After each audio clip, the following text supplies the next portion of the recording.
ಎಲ್ಲರಿಗೂ ನಮಸ್ಕಾರ. ಚಾಣಕ್ಯ ಕ್ರಾಂತಿ ಯೂಟ್ಯೂಬ್ ಚಾನಲ್ಗೆ ಎಲ್ಲರಿಗೂ ಸ್ವಾಗತ.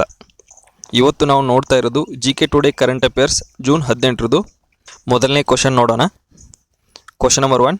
ಯಾವ ರಾಜ್ಯ ಸರ್ಕಾರವು ಇತ್ತೀಚೆಗೆ ಮಿಷನ್ ನಿಶ್ಚಯ್ ಅನ್ನು ಪ್ರಾರಂಭಿಸಿತು? Option A Haryana, option B Punjab, option C Gujarat, option D Uttarakhand. Correct answer Punjab.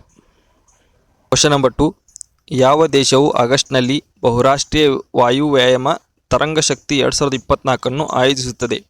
Option A Germany, option B Spain, option C France, option D Bharat. Correct answer Bharat. Question number 3. ನಗರದಲ್ಲಿ ಸುಸ್ಥಿರ ತ್ಯಾಜ್ಯ ನಿರ್ವಹಣೆಯನ್ನು ಸಾಧಿಸಲು ಗ್ರೇಟರ್ ಚೆನ್ನೈ ಕಾರ್ಪೊರೇಷನ್ ಅನ್ನು ಇತ್ತೀಚೆಗೆ ಯಾವ ಸಂಸ್ಥೆಯು ಬೆಂಬಲಿಸಿದೆ? Option A UNEP, option B ವಿಶ್ವ bank, option C UNDP, option D IMF. Correct answer ವಿಶ್ವ ಬ್ಯಾಂಕ್. Question number 4. ಇತ್ತೀಚೆಗೆ ಸುದ್ದಿಯಲ್ಲಿ ಕಂಡುಬರುವ ಎಡಿಸ್ ಆಲ್ಬೋಪಿಕ್ಟಸ್ ಎಂದರೇನು? ಆಪ್ಷನ್ ಎ ಸೊಳ್ಳೆ, option B spider, option C ಕಪ್ಪೆ, ಆಪ್ಷನ್ ಡಿ ಇರುವೆ.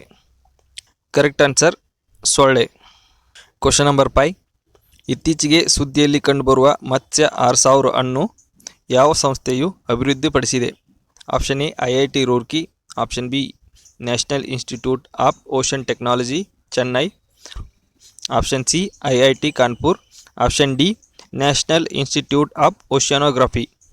Correct answer option B national institute of ocean technology Chennai.